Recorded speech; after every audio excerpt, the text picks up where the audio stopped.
আমাদের কিন্তু সব সময় মন মতো সব কিছু হয় না, আমরা ভাবি এক হয় আর এক।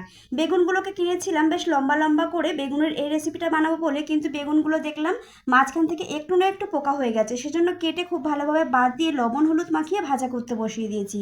এদিকে 2 রকমের সর্ষে পোস্ত, একটু কাজু বাদাম কিশমিশ কাঁচা লঙ্কা দিয়ে একটা মিহি পেস্ট বানিয়ে নিয়ে সব বেগুনগুলো ভাজা হয়ে গেলে কড়াইতে সর্ষের তেলে কালো জিরে ফোড়ন দিয়ে তার মধ্যে দিয়েছি এখানে একটা মাঝারি সাইজের টমেটো কুচি। খুব ভালোভাবে নেড়ে চেড়ে দিয়েছি স্বাদ মতো লবণ হলুদ সামান্য কাশ্মীরি লঙ্কার গুঁড়ো কালারের জন্য। এরপর নাড়াচাড়া করে নেওয়ার পর দিয়েছি ওই বাটাটা। তারপর আবারও একটু নেড়ে চেড়ে নিয়ে দিয়েছি এর মধ্যে গ্রেভি বানানোর জন্য জল। খুব ভালোভাবে ফুটে এলে ভেজে রাখা বেগুনগুলোকে দিয়ে একটু চিনির দানা আর কাঁচা সর্ষের তেল দিয়ে নামিয়ে নিয়েছি। তবে যাই হোক, বেগুনটা যেরকম টুকরোই হোক না কেন খেতে কিন্তু অসাধারণ হয়েছে। তোমরাও কিন্তু বাড়িতে এভাবে বানিয়ে দেখতে পারো। চলো আজকের মতো টাটা, ভালো থেকো সবাই, দেখা হচ্ছে আবার কাল। ততক্ষণ ভালো থেকো, সুস্থ থেকো।